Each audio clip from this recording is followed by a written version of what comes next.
Hello student, आज का editorial का टॉपिक है the mantras that powered success at the G20 summit. इसको आप कनेक्ट कर पाएंगे GS2 इंटरनेशनल रिलेशन के पार्ट से। टॉपिक है bilateral regional and global groupings and agreements involving India and और अफेक्टिंग इंडियाज इंटरेस्ट। और इसका सबसे लास्ट टॉपिक है जिससे आप कनेक्ट कर पाएंगे important international institutions, agencies and फोरा, दे स्ट्रक्चर, मैंडेट। दोनों ही टॉपिक से आज के एडिटोरियल के एनालिसिस को आप कनेक्ट कर पाएंगे। रिसेंट में ही इंडिया ने G20 की प्रेसिडेंसी को वाइंड अप किया है और ये सक्सेसफुल रही। और क्या इंडिया का मंत्रा रहा इस सक्सेस के पीछे, और जो कंट्रीज आई कैसे अग्री हो गई इंडिया से, सारी बातें मान गई, ये सक्सेसफुल समिट रहा। तो इसके ही अराउंड आज का एडिटोरियल रिवॉल्व करेगा। कल क्योंकि कोई द हिंदू न्यूज़पेपर नहीं आया था, इस वजह से कल का कोई मैंने वीडियोस नहीं डाला था। आते हैं आज के एडिटोरियल के एनालिसिस पर। ऐसा कहना था, रिपोर्ट्स थी कि मल्टीलैटरलिज्म खत्म हो गया है। ये काफी एक्सेजरेट कर दिया गया था क्योंकि जिस तरीके से आउटकम आया है G20 समिट का इंडिया में, और specially new Delhi leaders declaration जो हुआ है, उससे ये बात कहीं ना कहीं गलत दिखती हुई नजर आती है। इंडिया की G20 प्रेसिडेंसी में अगर थ्रू आउट देखें, कोई भी ऐसी मिनिस्टीरियल मीटिंग नहीं थी जहां पर कोई ज्वाइंट स्टेटमेंट इशू हुआ हो। शेरपा ने ट्राई किया, जो क्लोजली इन्वॉल्व थे नेगोशिएशन में, कि सारे ही G20 मेंबर्स को अग्रीमेंट पे लाएं और जो भी लैंग्वेज यूज की गई है डॉक्यूमेंट में, स्पेशली टू यूक्रेन, उसको थोड़ा सा अवॉइड किया जाए। शेरपा उन्हें कहते हैं जो सिविल सर्वेंट या डिप्लोमेट होते हैं, और कोई भी कॉन्फ्रेंस या समिट से होने से पहले जो प्रिपरेटरी वर्क करते हैं उन्हें शेरपा कहते हैं। शेरपा टीम जो थी, उन्होंने कोशिश किया कि जो लैंग्वेज है उस पर कम थोड़ा फोकस हो, और उन्होंने ये भी ट्राई किया कि डॉक्यूमेंट सभी लोग एक्सेप्ट कर लें, सारी कंट्रीज एक्सेप्ट कर ले। और गवर्नमेंट ने भी कोशिश किया जिससे उसका अपना बायलैटरल रिलेशन अच्छा था, वहां पर भी उन्होंने ट्राई किया। और मोस्टली कह सकते हैं कि G20 के सारे ही मेंबर हेल्प किए इंडिया की प्रेसिडेंसी को सक्सेसफुल बनाने में। अगर पिछले कुछ सालों की बात करें तो हमारे कंट्री के प्राइम मिनिस्टर नरेंद्र मोदी ने विजिट किया Japan, Australia, United states, UAE, France, south Africa और इंडोनेशिया। और कई कंट्रीज में होस्टेड लीडर भी रहे जैसे कि जर्मनी, इटली, ऑस्ट्रेलिया, जापान। और जितने मेंबर कंट्री G20 के, उन्होंने भी काफी इन्फ्लुएंस अपना दिया इस सारे प्रोसेस में। अगर इस रीजनिंग को हम छोड़ दें कि रशियन या चाइनीज प्रेसिडेंट नहीं आए थे G20 समिट में, इंडिया ने कोशिश किया कि इसे ट्रबलसम नहीं बनाए, गैदरिंग को किसी भी तरीके से क्वेरलसम नहीं बनाए, और किसी भी तरीके का हिंड्रेंस नहीं हो। अगर ब्रॉडली इसे देखें तो इंडिया का जो मंत्रा था वो मल्टीलैटरलिज्म था, मल्टीपोलैरिटी था और मिडिल वे था, जो बुद्धा का भी कहना है। और यही रीजन है कि इंडिया की भारत मंडपम जो वेन्यू था G20 समिट का दिल्ली में, सक्सेसफुल रहा। अगर शुरू करें समझें मल्टीलैटरलिज्म फैक्टर को, तो हम देख सकते हैं कि किस तरीके से इंडिया की डिजायर रही सपोर्ट करने में मल्टीलैटरलिज्म, और इसकी हेल्प से इंडिया ने कंसेशन किया, अग्रीमेंट पे लाने की कोशिश की, और ऑलमोस्ट सबकी ही कंसेंसस रही G20 इस न्यू दिल्ली डिक्लेरेशन पर। अगर हम वेस्टर्न ब्लॉक की बात करें, जिसमें वेस्टर्न कंट्रीज हैं, G7 कंट्रीज, वो कंप्राइज करते हैं Canada, France, Germany, Italy, Japan, UK, US, EU, European union, और जो US के फ्रेंड्स हैं, ऑस्ट्रेलिया, साउथ कोरिया, इन्होंने भी अपने पार्ट पे बेहतर रोल प्ले किया अग्रीमेंट पे लाने में। और किसी भी तरीके का कोई ऐसा पॉइंटर जो रशिया को डायरेक्ट हिट करे, और उस अगर पैराग्राफ में मेंशन था, स्पेशली अगर वॉर को रिफर करें जो यूक्रेन में हुआ था। रशिया के बारे में सिर्फ एक स्टेटमेंट लिखा था, वो भी पॉजिटिव था, और वो related to Black Sea grain initiative था। ब्लैक सी ग्रेन इनिशिएटिव काफी न्यूज में है, तो अगेन ये इम्पोर्टेंट हो जाता है प्रीलिम्स के लिए एंड फॉर मेंस टू। मैं कोशिश करूंगी इसे भी एक्सप्लेन कर दूं अलग से शॉर्ट्स में। सारे मेंबर की डिजायर थी कि इस मैकेनिज्म को रिवाइव किया जाए। सारे मेंबर की कोशिश रही थी कि इस मैकेनिज्म को, मल्टीलैटरलिज्म को रिवाइव किया जाए, और रशिया को एक्सेस दिया जाए इंटरनेशनल स्विफ्ट फाइनेंशियल सिस्टम में। जब से रशिया ने अटैक किया है यूक्रेन पर, रशिया को स्विफ्ट फाइनेंशियल सिस्टम में, बैंकिंग में वहाँ के एक्सेस नहीं मिल रहा है, तो रशिया वहाँ से पैसा नहीं ले पा रहा है, निकाल नहीं पा रहा है। इंडिया के रुपीज भी बहुत ज्यादा वहाँ पे फंसे हुए हैं और इसके रिटर्न में उनको कहा गया कि वो रिमूव करें जो उन्होंने ब्लॉक लगा रखा है यूक्रेनियन ग्रेन एक्सपोर्ट पर। पब्लिक स्टेटमेंट की अगर बात करें तो वेस्टर्न ब्लॉक लीडर्स या जो उसके ऑफिशियल्स हैं उन्होंने कुछ ऐसी बात नहीं कही है जो वर्ल्ड के अगेंस्ट हो, और उन्होंने ये भी कहा कि वो कोशिश करते हैं कि G20 जो है वो प्रिजर्व रहे, उनका ये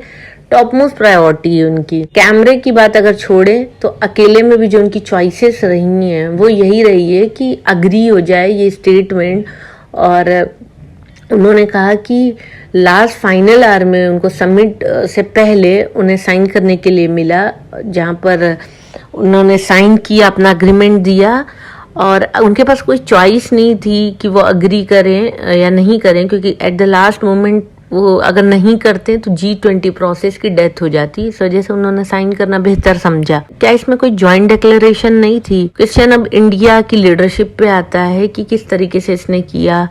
सस्टेनेबिलिटी रखने के लिए G20 की क्या सिर्फ G20 सिर्फ एक ऐसा ऑर्गेनाइजेशन है जिसमें वेस्टर्न ब्लॉक भी हैं, रशिया चाइना कंबाइन दोनों हैं, नॉन अलाइनमेंट ग्रुप भी हैं जिसमें India, Brazil, Argentina, Indonesia, Mexico, Saudi Arabia, south Africa, Turkey है। तो ये सारे कंट्रीज हैं। अगर लास्ट ग्रुप की बात करें जिन्होंने अप्रूव नहीं किया था रशियन वॉर यूक्रेन में जो हो रहा है, लेकिन इसका मतलब ये नहीं है कि उन्होंने वेस्टर्न सैंक्शन को भी ज्वाइन किया था। उन्होंने कहीं नहीं कुछ नहीं ज्वाइन किया था और कोई इंसिडेंट ऐसा रहा कि लगभग सारे ही मेंबर जो NAM नॉन अलाइनमेंट मूवमेंट के हैं उन्होंने इस सैंक्शन को ज्वाइन नहीं किया जो वेस्टर्न कंट्रीज ने लगाया है। नॉन अलाइनमेंट मूवमेंट इंडिया की पॉलिसी है कि किसी भी ग्रुप को, किसी भी अलायंस को इंडिया ज्वाइन नहीं करता है, और इसमें एक्सेप्शन टर्की है। अगर न्यू दिल्ली फेल हो जाता कंसेंसस में G20 के, तो अपने आप में ये सबसे बड़ा डर था कि G20 कहीं टूट ना जाए, और ये हाई चांस था कि G7 वेस्टर्न ब्लॉक जो है और ब्रिक्स जो कंप्राइज करता है Brazil, Russia, India, China, south Africa block, तो ये अलग अलग टूट जाते हैं। G7 अलग हो जाता है, ब्रिक्स अलग हो जाता है, G20 as a whole fragment हो जाता। अगर G7 की बात करें तो ये काफी एकता से हैं और इन्होंने यूक्रेन वॉर के टाइम पर भी अपना एक यूनाइटेड स्टैंड लिया। ब्रिक अब कंप्राइज करता है 11 कंट्रीज में, और जो कंसेंसस पैराग्राफ था यूक्रेन वॉर को लेकर समिट में, उन्होंने वहां पर ट्राई किया गया और सक्सेस भी मिली जॉइंट स्टेटमेंट की। वो बात अलग है कि इंडिया का चाइना से बेहतर रिलेशन इस टाइम नहीं चल रहा है, टेंशन चल रही है। इंडिया ने काफी अपना न्यूट्रल स्टेक दिया, और ये भी यहाँ पे बहुत इंपॉर्टेंट बात है कि जो ट्रोइका प्लस है जो कंबाइन करते हैं Indonesia, India, Brazil, south Africa, ये एक ऐसी सीरीज है जिसमें डेवलपिंग कंट्रीज हैं जो होस्ट कर रहे हैं या फ्यूचर में होस्ट करेंगे G20 को, और इन कंट्रीज ने प्रपोज किया फॉर्मुलेशन ऑन यूक्रेन, जो भी यूक्रेन के बारे में बातें लिखी थी इन लोगों ने भी हेल्प किया। इंडोनेशिया एजियान जो कि association of south east Asian nation है उसे चेयर किया। साउथ अफ्रीका ब्रिक्स को चेयर करेगा। कहीं ना कहीं मल्टीलैटरल जो एफर्ट रहा है वो हेल्प किया इंडिया के एफर्ट को सक्सेसफुल बनाने में। जापान G7 चेयर कर रहा है और इसने भी काफी इम्पोर्टेंट रोल प्ले किया US यूरोप को अग्रीमेंट तक लाने के लिए। G20 का जो आउटकम रहा वो स्ट्रेंथन कर दिया G20 ऑर्गेनाइजेशन को भी, और लगातार 2 साल से जिस तरीके से कंसेंसस पे आ जा रहे हैं सारे G20 मेंबर्स, डिस्पाइट जो भी पोलराइजेशन वॉर चल रहा है यूक्रेन का। इसका मतलब ये नहीं है कि इसका क्रेडिट आप किसी को दे देंगे। Like United nation security council एक भी सिंगल नॉन वीटोड रेजोल्यूशन नहीं दिया यूक्रेन इश्यू पर सिंस फरवरी लास्ट ईयर। अगर फ्लिप साइड देखें G20 समिट की सक्सेस के पीछे, तो इंडिया का मल्टीपोलर वर्ल्ड का जो बढ़ता हुआ सपोर्ट है ये एक बिग फैक्टर रहा इंडिया की G20 प्रेसिडेंसी के सक्सेसफुल होने का, और इंडिया इसमें लीडिंग रोल प्ले कर रहा है। ये ऐसा अक्सर देखा गया है, ऐसा कहना है कि पोस्ट कोल्ड वॉर सिनेरियो जो था जिसमें US चाहता था कि यूनिपोलर वर्ल्ड बन जाए, मतलब एक कंट्री के पास पावर है दैट इज US। चाइना चाहता था बाइपोलर बन, जहां पर अमेरिका की लीडरशिप को चैलेंज करने वाली कंट्रीज रहे और वो कंट्रीज रहे जो एशिया के फ्रेंड्स हैं, एशिया से एशिया के कॉम्पिटिटर नहीं है और इंडिया वहीं पे सपोर्ट करता है मल्टीपोलर वर्ल्ड को। तो इंडिया का पर्सपेक्टिव ब्रॉडर है और ये कहीं ना कहीं हेल्प किया इंडिया की G20 समिट को सक्सेसफुल बनाने में। यूएस की बात करें तो वो मोस्ट पावरफुल कंट्री रहेगा वर्ल्ड का आने वाले फ्यूचर में भी, लेकिन वर्ल्ड ने एक झलक वो भी देखी है कि किस तरीके से ग्लोबल पावर यूएस का कम हुआ था, डिक्लाइन होने लगा था। डोनाल्ड ट्रंप इरा था 2017 to 21, 4 years अप्रोक्सीमेटली। यूएस बहुत सारे मल्टीलैटरल जो उनके ऑर्गेनाइजेशन से थे, मल्टीलैटरल जो उनके रिलेशंस थे, वहां से वॉकआउट किया, निकल गया। Like Paris accord, joint comprehensive plan of action, एक तरीके का न्यूक्लियर एग्रीमेंट था ईरान के साथ। इन सारे से यूएस अपने आप को अलग कर लिया, सडनली छोड़ दिया। Next US presidential election next year ही होगा 2024 में,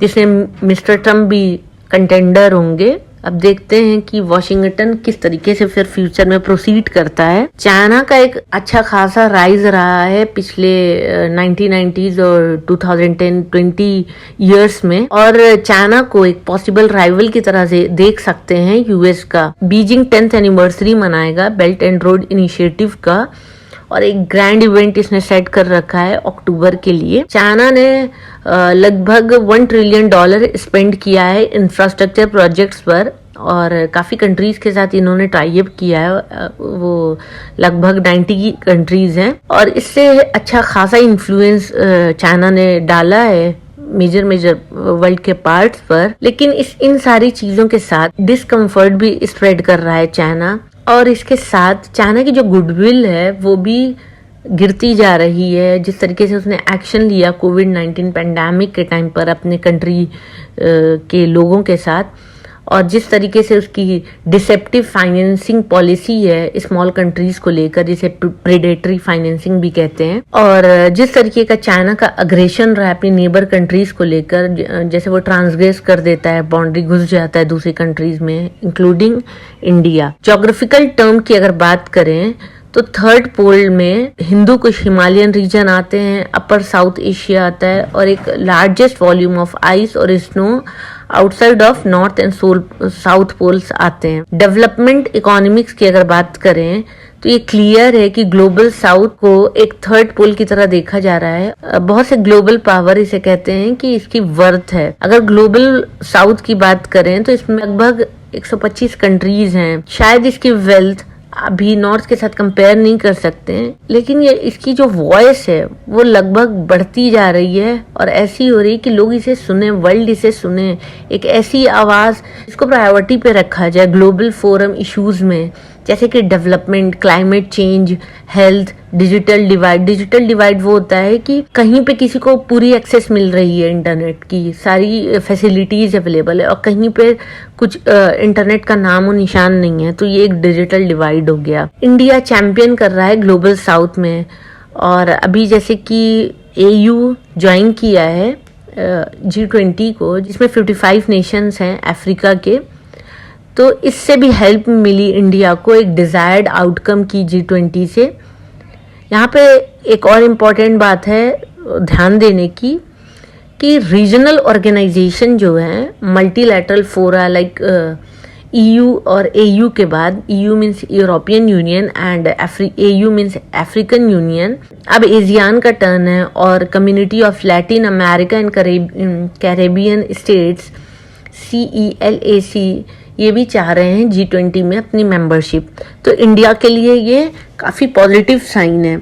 अगर फाइनली हम देखें तो इंडिया की जो सक्सेस रही G20 की, तो हमारा ओल्ड ट्रेडिशन रहा है कि हम किसी भी अलायंस को एक्सेप्ट नहीं करते, हम गिव अप कर देते हैं। हम उन सारी चीज़ों को, हमारा पुराने वक्त से ऐसा रहा है कि हम पब्लिकली किसी भी चीज़ों को, किसी भी अलायंस को मना कर देते हैं, एक्सेप्ट नहीं करते हैं, और जैसे हमें बिहेव करना हम वैसे ही बिहेव करते हैं, किसी की इन्फ्लुएंस में नहीं करते हैं। तो हमारा ये एक ट्रेडिशनल डेकेड ओल्ड ट्रेडिशन है हमारी कंट्री का।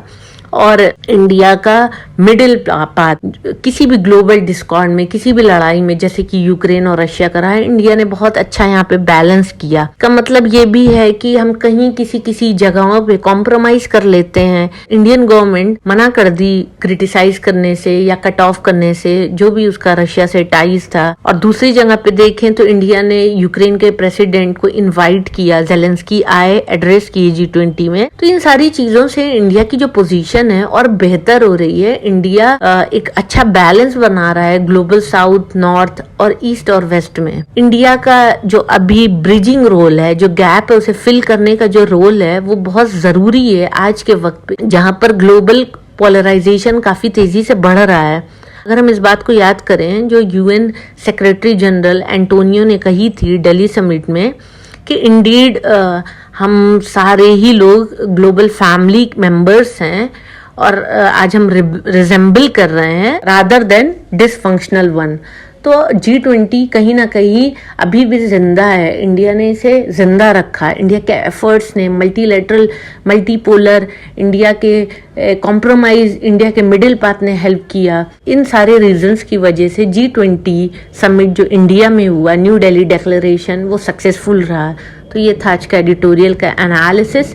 Thank you for watching my video. Please share, like and subscribe.